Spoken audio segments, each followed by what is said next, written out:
하나님의 말씀은 출애굽기 7장 14절에서 25절까지의 말씀입니다. 출애굽기 7장 14절에서 25절까지입니다. 14절 제가 먼저 읽겠습니다. 여호와께서 모세에게 이르시되 바로의 마음이 완강하여 백성 보내기를 거절하는도다.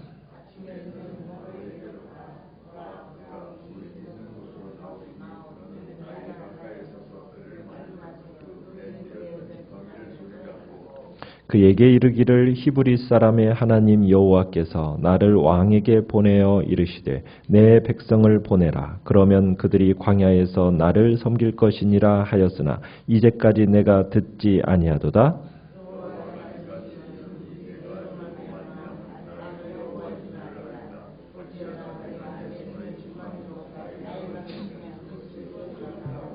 나일강에 고기가 죽고 그 물에서는 악취가 나리니 애굽 사람들이 그 강 물 마시기를 싫어하리라 하라.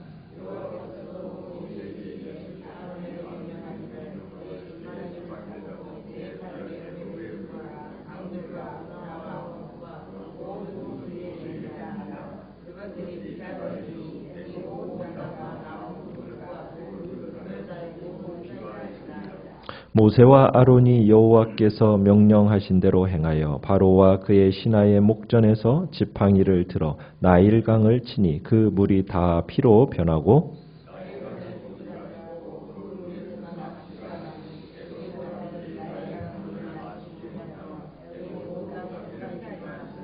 애굽 요술사들도 자기들의 요술로 그와 같이 행함으로 바로의 마음이 완악하여 그들의 말을 듣지 아니하니 여호와의 말씀과 같더라.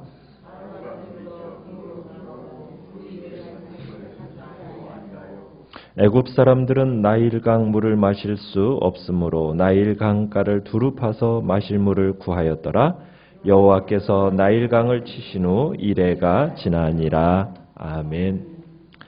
오늘 말씀의 제목은 무엇이 재앙을 부르는가라는 제목으로 말씀을 나누고자 합니다.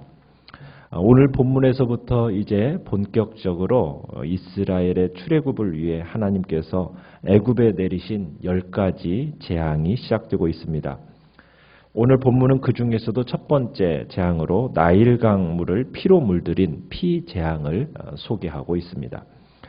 오늘 본문으로부터 시작되는 이 10가지 재앙의 원인, 그 원인은 어디에서부터 비롯된 것일까요? 14절을 보시면 이렇게 이야기를 하죠. 바로의 마음이 완강하여 이스라엘 백성을 보내라는 이 하나님의 말씀을 듣지 않고 거절한 데서부터 이제 재앙이 일어나기 시작하는 것입니다. 그 마음이 완강하고 하나님의 말씀에 순종하지 않는 데서부터 재앙은 시작되는 거죠. 자, 그러면서 15절에 보면 하나님께서 모세에게 아침에 바로가 물에서 나올 때 하숫가에서 그를 맞아서 이스라엘 백성을 보내라는 하나님의 말씀을 전하라고 이제 모세에게 하나님께서 명령을 하십니다. 자, 바로가 아침에 이른 아침에 나일강으로 나아가는 이유는 무엇이었을까요? 그것은 나일강을 관장한다고 생각하는 신에게 제사를 지내기 위함이었습니다. 그러니까 아침마다 나일강으로 나아가서 나일강을 관장하는 신인에게 제사를 지내는 거였어요. 이 나일강에는 애굽에 있어서 세 신과 관련되어 있습니다. 첫째는 하피라는 신인데 나일강을 다스리는 제일 유명한 남자 신입니다. 그래서 이 하피라는 신에게 강이 범람할 때가 되면은 이제 이 신에게 애굽 사람들은 제물을 바쳤다고 그래요. 또 둘째는 오시리스라는 신인데 이 신은 나일강의 여신입니다. 그리고 셋째 신은 크눔이라는 신인데 이 신은 나일강을 지키는 이 앞에서의 이 두 신보다는 좀 지위는 낮지만 나일강의 수호신으로 불렸다고 합니다. 그래서 숭배가 대상이었던 거죠. 그래서 이 바로는 매일 아침마다 이제 먼저 애굽의 풍요를 가져다 주는 이 나일강의 신들에게 제사를 지내는 것으로 하루를 시작한 겁니다. 그래서 모세로 하여금 아침 일찍 나일강에 나가면은 쉽게 바로를 볼 수 있을 거라고, 만날 수 있을 거라고 지금 하나님께서 말씀을 하시는 겁니다. 하나님께서는 이제 모세에게 지팡이로 하수를 쳐라. 그러면은 그 나일강이 피로 변할 것이라고 말씀을 하십니다. 이것은 바로를 비롯해서 애굽 사람들에게는 엄청난 충격적인 말씀입니다. 왜냐하면 이 당시 나일강은 애굽 사람들이 섬기는 신이었거든요. 애굽 사람들은 이 나일강으로부터 풍부한 식수도 얻고 또 이 나일강 주변에는 비옥한 땅이 있어서 많은 수확물을 거두었습니다. 그리고 이 나일강은 또 애굽 사람들에게 있어서 왕래하는 중요한 교통로가 되었었어요. 그래서 이 애굽 사람들은 이 나일강을 생명줄로 여겼던 겁니다. 그래서 이 애굽 사람들이 이 나일강을 어머니 나일 이렇게 불렀던 거예요. 그런 자기들에게 풍요와 은혜를 가져다주는 이 최고의 신이라고 믿었던 이 나일강이 어떤 일이 되는 겁니까? 하나님께서 치시는 순간 그 물이 피로 변하고 어떤 생명도 살 수 없는 죽음의 강이 되어버린 겁니다. 21절로 가버리면 이제 하나님께서 재앙을 내리시면서 이 나일강의 고기가 다 죽고 그 물에서는 뭐가 났다고요?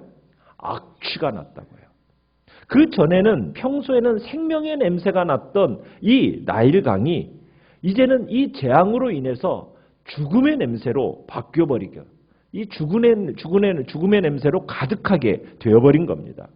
그러니까 하나님께서는 애굽이 모든 물로 이 모든 물이 피로 변하는 첫 재앙을 시작으로 이제 남은 9가지 재앙을 통해서 하나님은 자신이 참 하나님이시여 그리고 이 세상에 자기와 같은 신이 없음을 이제 알게 하시려고 이 모든 일들을 진행시키시는 겁니다. 그래서 17절에 보면은 이렇게 얘기하고 있어요. 17절에 여호와가 이같이 이르노니 내가 이로 말미암아 뭘 알기라? 나를 여호와인 줄 알리라. 그러니까 하나님께서 재앙을 내리시는 이유가 무엇이겠습니까? 이 재앙을 통해서 이 세상에 자기와 같은 신이 없음을 세상으로 하여금 알게 하시기 위해서 이 재앙을 내리시는 거예요. 이 재앙을 통해서 모든 자연이요, 모든 질병이요, 생명을 다스리는 참 주관자가 누구인가? 그분은 바로 하나님, 여호와 하나님의 하심을 드러내기 위해서.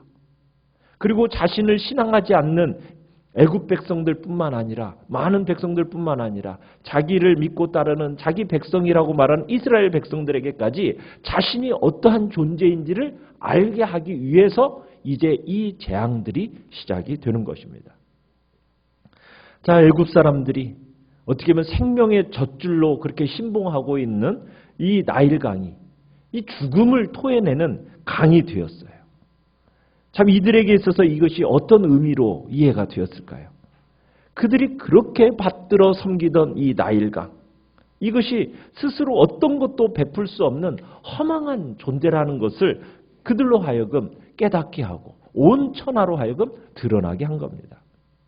결국에 정말 애굽 사람들이요, 이 땅에 풍성한 축복과 은혜를 가져다 주는 게 무엇인가? 나일강이 아니요 하나님이심을 보여주고 있는 겁니다. 나일강이라는 것은 단지 하나님께서 애굽을 위해서 베푸신 자연일 뿐인 겁니다. 하나님이 지으신 피조물일 뿐이에요. 애굽 사람들이 그렇게 신으로 숭배하던 나일강뿐만 아니라 이 세상에 존재하는 모든 것들, 그들이 이 세상에 숭배하는 우상들 다 무엇입니까? 다 피조물일 뿐이에요. 강이요, 산이요, 바다와 나무 이런 것들을 사람들이 찾아가서 그것에게 절하고 그것에게 빌고 그것이 마치 자신들에게 축복을 주는 양 그것에게 나가는 것이 얼마나 어리석은 일인지 그것을 분명하게 보여주고 있는 겁니다. 그것은 복을 줄 수 있는 게 아니죠. 참된 신이 아닙니다. 우리에게 정말 복을 주고 우리의 소원을 들어줄 수 있는 분은 여호와 하나님밖에 없는 거예요. 여러분, 세상에 다른 어떤 것, 하나님의 말씀 한마디면 흔적도 없이 사라질 피조물에 불과한 겁니다. 허망한 거예요. 무능력한 거예요.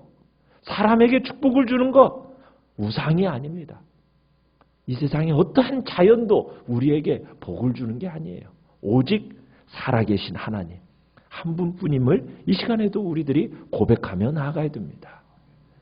우리의 축복의 근원이신 하나님을 찾지 않고 정말 피조물에 불과한 참으로 헛된 우상에게 축복을 구하는 어리석은 이들에게 지금 깨닫게 하고, 그것이 얼마나 어리석은 것인지를 알게 하기 위해서 지금 이제 나일강에게 뭐예요? 죽음의 피로 변하게 만드는 겁니다. 정말 나일강을 숭배하던 애굽인들 큰 고통을 당하는 것이 그런 것처럼 이제 우상을 숭배하는 모든 이 세상의 사람들도 결국에는 그 우상으로 인해서 큰 고통을 당하고 멸망을 당하게 되는 겁니다.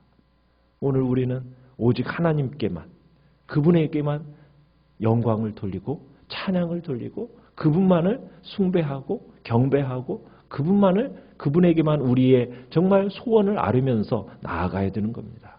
그게 진정 우리가 살아가야 할 삶인 것이죠. 자, 그런데 이제 모세와 아론이 나일강과 이 강에 연결된 모든 운하, 색강, 물을 다 피로 이렇게 변하게 만들었어요. 자, 그런데 바로가 놀라지 않습니다. 그 대신에 누구들을 부릅니까? 22절에 가보니까 놀라기는커녕 오히려 애굽의 요술사들을 불러댑니다. 그리고는 그들에게 무엇을 요구하고 있습니까? 똑같은 이제 일을 요구하고 있는 겁니다. 바로의 기대대로 이 애굽의 요술사들도 무슨 일을 이뤄냅니까? 네. 참으로 비슷한 현상을 재현한 거예요. 지팡이를 뱀으로 둔갑시킨 것처럼 눈속임을 한 거죠. 여러분, 이들도 어떤 이 애굽이 물이 이렇게 피로 변한 상태 가운데서 지금 마술사들도 이 피로 변하는 것처럼 만드는 것은 그렇게 어려운 게 아닙니다. 진짜 요술은 뭐가 돼야 돼요? 피가 된 물을 어떻게 만들어요? 다시 원상 상태로 변화시키는 것이 그게 진짜 요술이죠. 뭐 피로 변한 거 또 피로 변하게 만드는 것은 별 볼 일 아니지 않습니까? 눈속임일 수 있는 거거든요. 그리고 바로의 마음은 또 어떤 마음이에요? 속기를 원하는, 지금 스스로 속기를 원하는 마음이었기 때문에 이게 속는 것은 너무나도 쉬운 거였어요. 자, 그런데다가 23절을 보시면은, 자, 24절에 보면은 애굽 사람들은 지금 어떤 일을 하고 있어요? 목말라가지고 마실 물을 찾느라고 다급한 상황 속에 있어요. 자, 그런데 바로는 어떻게 하고 있습니까? 그런 백성들에게 관심도 없이 자기 궁으로 들어가고 있어요. 소위 자기는 어떤 존재라고 얘기하고 있습니까? 애굽 사람들에게 있어서 그 당시에 바로라는 존재는 태양신의 아들이다 라고 하면서 신격화시켰던 존재가 바로예요. 세상에서 가장 강한 위대한 왕이다라고 생각했던 이 바로. 그런데 백성들의 기대와는 달리 하나님의 재앙 앞에 속수무책입니다. 그런데다가 백성들은 고통당하는데 그 고통에 대해서 어떻게 해요? 외면해버립니다. 마실 물을 찾아 이리저리 헤매고 있는 백성들에게 애굽 왕인 바로는 백성들의 고통을 돌보지 않는 거예요. 자신의 권위만 생각하고 자신의 체면만 생각하는 아주 독선적이고 이기적인 지도자의 모습. 이게 그들이 섬기는 지도자였어요. 그에 비해 이스라엘 백성의 지도자이신 하나님은 어떤 분이십니까? 대조적이죠. 하나님께서는 이스라엘 백성들이 고통 중에 부르짖으니까 어떻게 하십니까? 그 부르짖는 소리를 들으십니다. 그리고 모세와 아론을 보내시거든요. 그리고 이제는 친히 기적을 일으키시면서 자기 백성을 구원하시는 분. 그분이 바로 우리의 지도자가 되시는 거예요. 자기의 백성들을 먼저 생각하시고 자기 백성들을 위해서는 아낌없이 정말 모든 것을 주시는 분.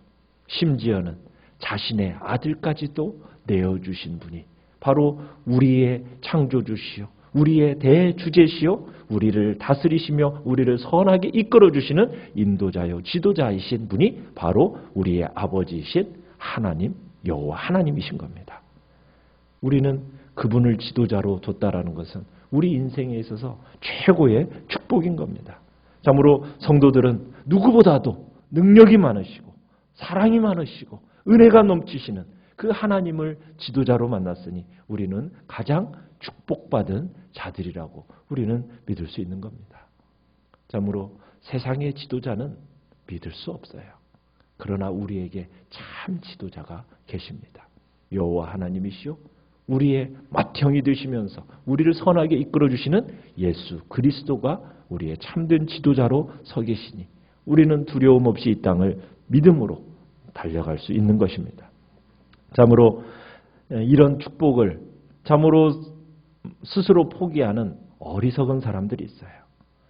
하나님을 지도자로 섬기고 하나님을 나의 주인으로 왕으로 여러분 모시고 살아가는 것이 참된 축복입니다. 그런데 그 통치를 받는 것을 싫어하는 사람들이 있어요. 왜요? 마치 하나님을 왕으로 모시면은 자신의 자유가 억압받는 것처럼, 자신의 권리가 억압당하는 것처럼 생각하는 사람들이 있다라는 거예요. 여러분, 그것은 어리석은 생각입니다. 여러분, 하나님이 우리를 통치하시는 것이 우리를 억압하기 위한 통치시겠어요? 우리의 자유를 여러분 억압하고 자유와 권리를 억압하기 위해서 하나님이 우리를 통치하고 왕이 되시는 겁니까? 아니죠. 하나님은 우리를 정말 복되게 하시기 위해서, 악한 자로부터 그 위협으로부터 우리를 보호하시기 위해서, 그러기 위해서 하나님이 우리를 통치하시는 거예요. 우리를 다스리시는 거예요.